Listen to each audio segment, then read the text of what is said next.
আপনাদের সঙ্গে আমি দেবলীনা। চোখ রাখবো আজকের মর্নিং আপডেটে। আমাদের সঙ্গে টেলিফোনে রয়েছেন আমাদের প্রতিনিধি, তার কাছ থেকে শুনে নেব আজকের আবহাওয়ার রিপোর্ট। দেখো, উত্তরবঙ্গ কৃষি বিশ্ববিদ্যালয়ের আবহাওয়া দপ্তর কিন্তু বলেছে আজ উত্তরবঙ্গের সর্বত্রই মূলত আকাশ মেঘলা থেকে মেঘলা থাকবে, এমনটাই পূর্বাভাস আবহাওয়া দপ্তরের।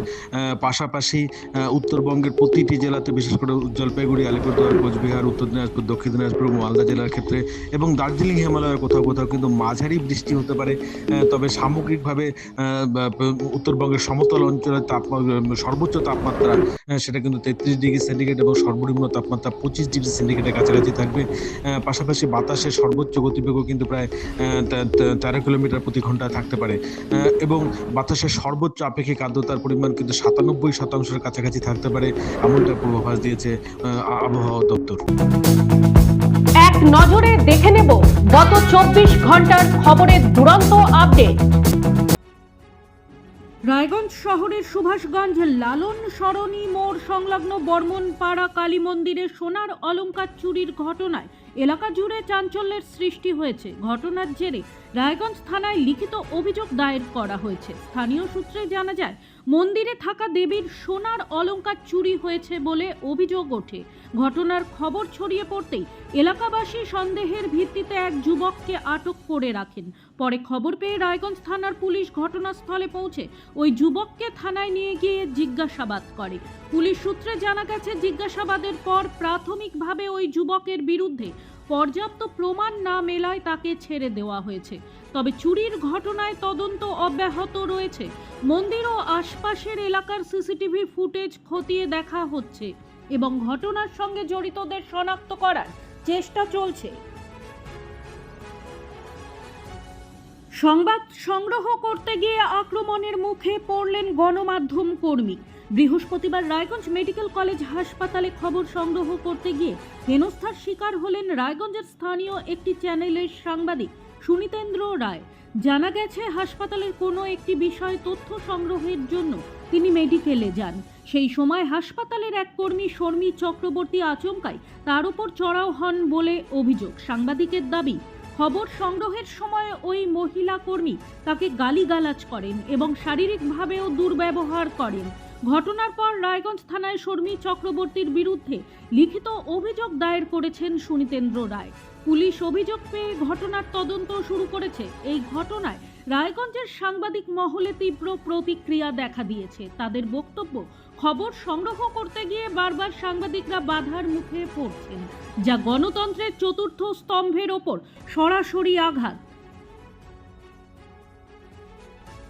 রাজ্যে তৃণমূল সরকারের পতন হতেই হেমতাবাদ ব্লক স্বাস্থ্য কেন্দ্রের কাছে চাবি হস্তান্তর না হওয়ায় থমকে গিয়েছিল হেমতাবাদের প্রাক্তন তৃণমূল কংগ্রেস বিধায়ক তথা রাজ্যের প্রাক্তন শিক্ষা প্রতিমন্ত্রী সত্যজিৎ বর্মনের বিধায়ক তহবিল থেকে দেওয়া অ্যাম্বুলেন্স ও স্বর্গরথ পরিষেবা।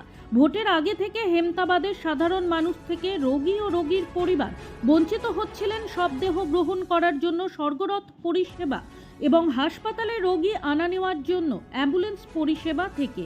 রাজ্যে পালাবদল হতেই এবারে ফের সরকারি উদ্যোগে শুরু করা হলো এই দুই পরিষেবা। দুটি গাড়ির চাবি হেমতাবাদ ব্লক স্বাস্থ্য কেন্দ্রের হাতে আসায় সোমবার থেকে শুরু হয়েছে এই দুই পরিষেবা। ব্লক স্বাস্থ্য কেন্দ্রের নির্দিষ্ট 7076907309 এই নম্বরে ফোন করলে মিলবে পরিষেবা বলে জানিয়েছেন হেমতাবাদ গ্রাম পঞ্চায়েত সদস্য বিপ্লব সরকার। হেমতাবাদে হওয়া মর্মান্তিক পথ দুর্ঘটনায় ধৃত গাড়ির চালককে গ্রেপ্তার করে বৃহস্পতিবার পেশ করা হলো রায়গঞ্জ জেলা আদালতে। পুলিশ সূত্রে জানা গিয়েছে, ধৃত গাড়ি চালকের নাম গজনেশ্বর মাহাতো, বয়স 63, বাড়ি দক্ষিণ দিনাজপুর জেলার হিলি থানার তিওর এলাকায়। উল্লেখ্য, মঙ্গলবার সন্ধ্যায় হেমতাবাদের মহিপুর এলাকায় দাঁড়িয়ে থাকা ট্রাক্টরের পেছনে ধাক্কা মারে এক যাত্রীবাহী জাইলো গাড়ি। ঘটনাস্থলে মৃত্যু হয় আব্দুল লতিফ নামে এক ব্যক্তির, গুরুতর জখম হয় আরও 3 জন। রায়গঞ্জ হাসপাতালে চিকিৎসারত অবস্থায় মৃত্যু হয় সামাদ আলী নামে আরও এক ব্যক্তির। মর্মান্তিক পথ দুর্ঘটনাকে ঘিরে ব্যাপক চাঞ্চল্য ছড়ায় ওই এলাকায়। ঘটনাস্থল থেকে যাত্রীদের উদ্ধার করার পাশাপাশি বৃহস্পতিবার গাড়ি চালককে আটক করার পাশাপাশি রায়গঞ্জ আদালতে পেশ করে হেমতাবাদ থানার পুলিশ। প্রতিদিনের প্রতি মুহূর্তের খবরের আপডেট পেতে চোখ রাখুন নিউজ বৃত্তান্তের ফেসবুক পেজে। সাবস্ক্রাইব করুন নিউজ বৃত্তান্ত ইউটিউব চ্যানেলকে।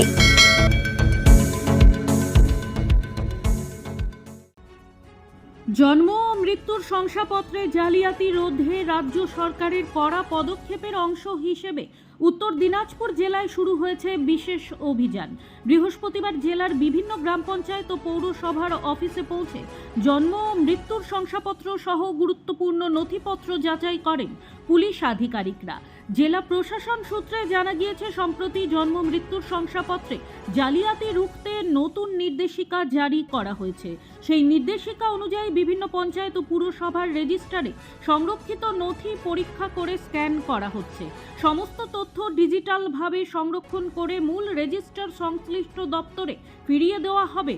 প্রশাসনের দাবি, নথি সংরক্ষণে স্বচ্ছতা ও ভবিষ্যতে জালিয়াতি রোধ করতে এই উদ্যোগ নেওয়া হয়েছে।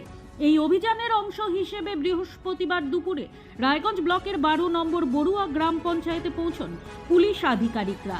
সেখানে জন্ম ও মৃত্যুর শংসাপত্রের রেজিস্টার, নথিপত্র এবং সংশ্লিষ্ট রেকর্ড সরকারি নিয়ম মেনে খতিয়ে দেখা হয়। পশ্চিমবঙ্গ সরকারের খাদ্য প্রক্রিয়াকরণ, শিল্প ও উদ্যান পালন দপ্তরের উদ্যোগে বৃহস্পতিবার রায়গঞ্জ ব্লক উন্নয়ন অফিসে অনুষ্ঠিত হলো আপনার সরকার আপনার পাশে কর্মসূচির আওতায় একটি ব্লক ও পুরসভা ভিত্তিক সচেতনতা শিবির। শিবিরের মূল উদ্দেশ্য ছিল খাদ্য প্রক্রিয়াকরণ শিল্প সংক্রান্ত বিভিন্ন সরকারি প্রকল্প, আর্থিক সহায়তা ও ভর্তুকি সম্পর্কে সাধারণ মানুষকে সচেতন করা। অনুষ্ঠানে উপস্থিত ছিলেন দপ্তরের আধিকারিকরা, ব্লক প্রশাসনের প্রতিনিধিরা এবং বিভিন্ন স্বনির্ভর গোষ্ঠীর সদস্য, কৃষক, ক্ষুদ্র উদ্যোক্তা ও আগ্রহী সাধারণ মানুষ। বৃহস্পতিবার শিলিগুড়ি পৌর কর্পোরেশনের দপ্তরে যৌথভাবে অভিযান চালালো প্রধাননগর থানা ও শিলিগুড়ি থানার পুলিশ। পুলিশ সূত্রে জানা গিয়েছে, এদিন সকাল থেকে পৌর কর্পোরেশনের বিভিন্ন বিভাগে তল্লাশি শুরু হয়। মূলত জন্ম শংসাপত্র ও মৃত্যু শংসাপত্র সংক্রান্ত নথিপত্র খতিয়ে দেখা হচ্ছে। একই সঙ্গে কম্পিউটারে সংরক্ষিত ফাইল এবং ডিজিটাল রেকর্ডও পরীক্ষা করেছেন তদন্তকারী আধিকারিকরা। তল্লাশির সুনির্দিষ্ট কারণ নিয়ে এখনো পর্যন্ত পুলিশের তরফে আনুষ্ঠানিকভাবে কিছু জানানো হয়নি, তবে তদন্তের স্বার্থেই গুরুত্বপূর্ণ নথি যাচাই করা হচ্ছে বলে পুলিশ সূত্রে খবর। আচমকা পুলিশি অভিযানের জেরে পৌর কর্পোরেশন চত্বরে চাঞ্চল্য ছড়ায়। কর্মী ও সাধারণ মানুষের মধ্যে জল্পনা শুরু হয়। তদন্ত শেষ না হওয়া পর্যন্ত পুলিশ বা প্রশাসনের তরফে বিস্তারিত কিছু জানানো হয়নি। ডুয়ার্সের গয়েরকাটা চা বাগানের 11 নম্বর সেকশনে অবশেষে খাঁচাবন্দি হলো আতঙ্কের চিতাবাঘ। এদিন ভোরে 11 নম্বর সেকশনের পাম্প হাউসের সামনে বন দপ্তরের পাতা ফাঁদে ধরা পড়ে পূর্ণবয়স্ক একটি চিতা। খবর ছড়াতেই সকাল থেকে উৎসুক মানুষের ভিড় জমে যায় ঘটনাস্থলে। গত কয়েকদিন ধরে বাগান এলাকায় চিতার আনাগোনা দেখা যাচ্ছিল। এর মাঝেই ছাগল ও গরুর নিখোঁজের অভিযোগও ওঠে। আতঙ্কে ছিলেন শ্রমিক ও তাদের পরিবার। লাগাতার অভিযোগের ভিত্তিতে বুধবার বিন্নাগুড়ি বন্যপ্রাণী স্কোয়াডের পক্ষ থেকে ছাগলকে টোপ করে খাঁচা পাতা হয় পাম্প হাউস লাগোয়া এলাকায়। এদিন ভোরে শ্রমিকরা চিতাবাঘের গর্জন শুনতে পান। কাছে গিয়ে দেখেন খাঁচার মধ্যে বন্দী রয়েছে বাঘটি। মুহূর্তের মধ্যে খবর ছড়িয়ে পড়ে গোটা বাগানে। মোবাইলে ছবি তুলতে ভিড় করেন মহিলা, পুরুষ, এমনকি স্কুল পড়ুয়ারাও।